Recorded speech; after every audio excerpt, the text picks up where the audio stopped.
Hello everyone, welcome to our YouTube channel unstoppable engineers. तो यहाँ पे फ्लूइड मैकेनिक्स की बात करें, अभी तक दो पार्ट्स में हम 63 क्वेश्चंस डिस्कस कर चुके थे।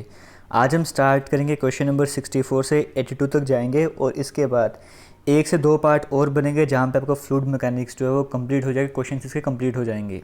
ये बेसिकली हमारा जो हम ये वीडियोस बना रहे हैं वो जेके एसएसबी के एग्जाम पॉइंट ऑफ व्यू से बना रहे हैं। तो स्टार्ट करते बिल्कुल बेसिक से क्वेश्चन यहाँ पर हम डिस्कस कर रहे हैं आज।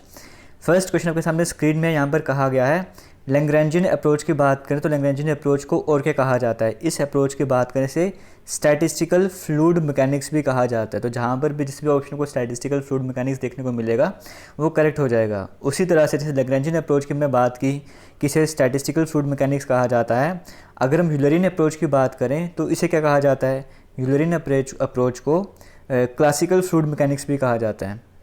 ये हो गया स्टैटिस्टिकल फ्लूइड मैकेनिक्स और ये हो गया क्लासिकल फ्लूइड मैकेनिक्स, ये आपको याद रखना पड़ेगा।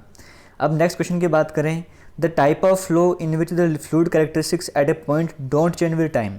देखो यहाँ पे फ्लो टाइप्स के ऊपर आपसे क्वेश्चन पूछा गया है, कहा गया है एक ऐसा फ्लो जिसमें जो भी फ्लूइड की प्रॉपर्टीज़ हैं वो किसी भी पॉइंट में चेंज नहीं हो रही। मतलब अगर ये आपके पास पाइप है, मान के चलो यहाँ पर कोई भी जैसे यहाँ पर कुछ भी पड़ा हुआ है, ठीक है, ये पॉइंट आप मान के चलो। यहाँ पर टाइम के साथ जैसे अगर 5 मिनट के पहले अभी तो आप देखोगे यहाँ पे प्रेशर P1 है या 5 बार है, ठीक है, 5 बार प्रेशर है इस पॉइंट पे। 10 मिनट के बाद भी अगर इसमें 5 बार प्रेशर पड़ रहा है, 15 मिनट के बाद भी यहाँ पे 5 बार का प्रेशर है, तो अगर इस तरह का फ्लो है तो उसे आप क्या कहोगे। यहाँ पे वो पूछा गया, उसे हम स्टेडी फ्लो कहते हैं। तो स्टेडी फ्लो जहाँ पे ऑप्शन में देखने को मिलेगा वो करेक्ट हो जाएगा। नेक्स्ट क्वेश्चन में कहा गया था, type of flow in which the velocity at any given time does not change with respect to space. कहा गया एक ऐसा फ्लो जहाँ पे वेलोसिटी जो है वो किसी पर्टिकुलर कोऑर्डिनेट में चेंज नहीं हो रही। मतलब फ्लूइड यहाँ से इस एक्स एक्सिस में मूव कर रहा है, तो यहाँ पे टाइम के साथ इस एक्सिस में चाहे वो 5 मिनट के बाद देख लो चाहे 15 मिनट के बाद देख लो, अगर वेलोसिटी सेम देखने को मिल रही है इसका मतलब वो कौन सा फ्लो होगा। यहाँ पे आपसे वो पूछा गया, तो ऐसे फ्लो को यूनिफॉर्म फ्लो कहा जाता है कि फ्लो जो है वो यूनिफॉर्म है, ठीक है। जो पहले हमने स्टेडी फ्लो कहा था वहाँ पे एक पॉइंट की बात करते थे कि इस पॉइंट में जो प्रॉपर्टीज़ हैं वो चेंज नहीं हो रही थी। जब हम यूनिफॉर्म फ्लो की बात करते हैं उसमें किसी भी एक्स कोऑर्डिनेट बोलो, वाई कोऑर्डिनेट बोलो, एक हम कोऑर्डिनेट की बात करते हैं। आगे चलते हैं, नेक्स्ट क्वेश्चन की बात कर लेते हैं। यहाँ पे टाइम वाला हो गया, स्पेस वाला हो गया। हाँ, if the Reynold number is less than 2000, अगर रिनॉल्ड नंबर 2000 से कम हो जाएगा हम उसको क्या बोलते हैं, हम उसको बोलते हैं लैमिनार फ्लो। अगर रिनॉल्ड नंबर 2000 से ज़्यादा हो जाएगा हम क्या बोलते हैं, हम उसको बोलते हैं टर्बुलेंट फ्लो। अगर 2000 और 4000 के बीच में वैरी करता है तो मिक्स्ड फ्लो, ट्रांजिट फ्लो भी कहा जाता है। रेट ऑफ फ्लो को और क्या कहा जाता है, रेट ऑफ फ्लो की बात कर रहे हैं, फ्लो के रेट को डिस्चार्ज भी कहा जाता है। जहाँ पे भी डिस्चार्ज देखने को मिलेगा वो करेक्ट हो जाएगा। डिस्चार्ज की यूनिट्स क्या होती हैं आपसे ये पूछा गया है। देखो डिस्चार्ज मतलब मीटर क्यूब पर सेकंड, ये भी बिल्कुल ठीक है। डिस्चार्ज का मतलब क्या हुआ, volume flowing per unit time, ऐसे ही होगा ना। तो मीटर क्यूब पर सेकंड भी हो सकता है, लीटर पर सेकंड भी हो सकता है, ये क्लियर है। और अगर गैसेस की बात करेंगे तो फोर्स पर टाइम हो जाएगा, मतलब फोर्स की यूनिट न्यूटन होगी तो न्यूटन पर सेकंड, इसका मतलब D option all of this यहाँ पे जो करेक्ट हो जाएगा। आगे चलते हैं, नेक्स्ट क्वेश्चन की बात कर लेते हैं। Continuity equation is based on the principle of, continuity equation की बात करें ये किस प्रिंसिपल पर बेस्ड है। कंटिन्यूटी इक्वेशन की बात कर रहे हैं, ये किस प्रिंसिपल पर बेस्ड आपसे वो पूछा गया। तो कंटिन्यूटी इक्वेशन जो कंजर्वेशन ऑफ मास पर डिपेंड करती है। कंटिन्यूटी इक्वेशन किस पर डिपेंड करती है, कंजर्वेशन ऑफ मास, ये आपको याद रखना पड़ेगा। For incompressible flow continuity equation is, अगर इनकम्प्रेसिबल फ्लो है तो इनकम्प्रेसिबल फ्लो के केस में कंटिन्यूटी इक्वेशन क्या होती है, A1V1 equals to A2 V2, वो वाली होती है ना, मतलब AV equals to constant, AV equals to constant, ये होती है हमारे पास इनकम्प्रेसिबल फ्लूइड के केस में। आगे चल लेते हैं, the stream function is defined only for, जो स्ट्रीम फंक्शन है वो सिर्फ किसके लिए हम बताते हैं, यहाँ पे 2 डायमेंशनल फ्लो के लिए बताते हैं। तो जहाँ पे भी 2 डायमेंशनल फ्लो देखने को मिलेगा वो करेक्ट आंसर हो जाएगा। Vorticity is 2 times the value of, vorticity किसके डबल होती है, जो वॉर्टिसिटी होती है वो रोटेशन के डबल होती है। तो जहाँ पे भी रोटेशन देखने को मिलेगा वो करेक्ट आंसर हो जाएगा। आगे चलते हैं, flow of fluid along A curved path, एक कर्व्ड पाथ में अगर फ्लूइड फ्लो कर रहा है तो उसे हम क्या कहते हैं, उसे हम वॉर्टेक्स फ्लो कहते हैं। तो वॉर्टेक्स फ्लो जहाँ पे भी देखने को मिलेगा वो करेक्ट हो जाएगा। लैमिनार फ्लो की भी बात की थी ना, रिनॉल्ड नंबर 2000 से कम होता है, तो लैमिनार फ्लो को और क्या कहा जाता है, लैमिनार फ्लो को विस्कस फ्लो भी कहा जाता है।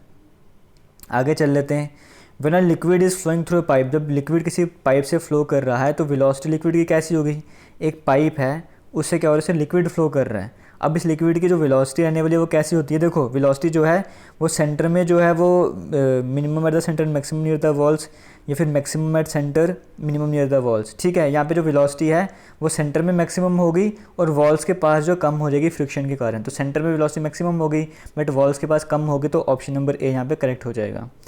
The imaginary line drawn in the fluid in such a way that the tangent to any point gives the direction of motion.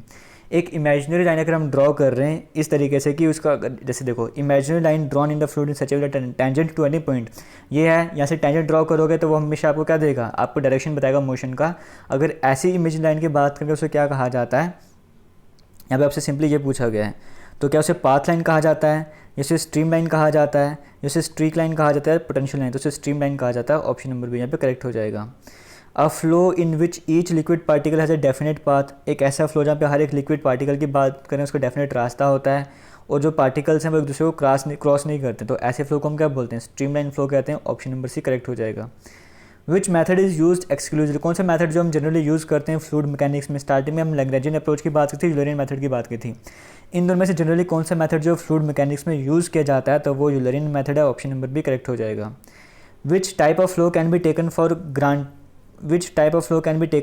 In pipe of uniform cross section, कौन सा flow है जो कि uniform cross section से, which type of flow can be taken for, ठीक है, एक pipe है, एक ऐसी पाइप है जिसका यूनिफॉर्म क्रॉस सेक्शन है, जिसका क्रॉस सेक्शन जो है वो यूनिफॉर्म है, वहाँ से जो फ्लो होगा वो किस तरह का फ्लो रहेगा आपसे वो पूछा गया, तो वहाँ से ऑब्वियस सी बात है यूनिफॉर्म फ्लो रहेगा।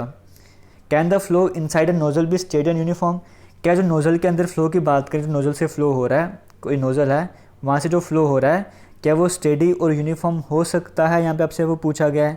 देखो फ्लो जो है वो स्टेडी तो हो सकता है बट यूनिफॉर्म कभी नहीं होने वाला। ऑप्शन नंबर सी करेक्ट हो जाएगा। नेवियर स्टोक्स इक्वेशन की बात करें, हम नेवियर स्टोक्स इक्वेशन में कौन सी फोर्सेस को कंसीडर करते हैं, तो नेवियर स्टोक्स इक्वेशन की जब हम बात करते हैं वहाँ पे हम pressure force, gravity force, viscous force सभी को कंसीडर करते हैं, तो ऑप्शन नंबर डी यहाँ पे करेक्ट आंसर हो जाएगा। लास्ट क्वेश्चन की बात करें, इन यूलर्स इक्वेशन ऑफ मोशन, जब यूलर्स इक्वेशन ऑफ मोशन की बात करते हैं वहाँ पर हम किस तरह की फोर्सेस को कंसीडर करते हैं। जब आयलर इक्वेशन ऑफ मोशन की बात करें वहाँ पे हम करते हैं force of pressure force, gravity force, वहाँ पे विस्कस फोर्स को हम कंसीडर नहीं करते, तो ऑप्शन नंबर ए और ऑप्शन नंबर बी करेक्ट हो जाएगा।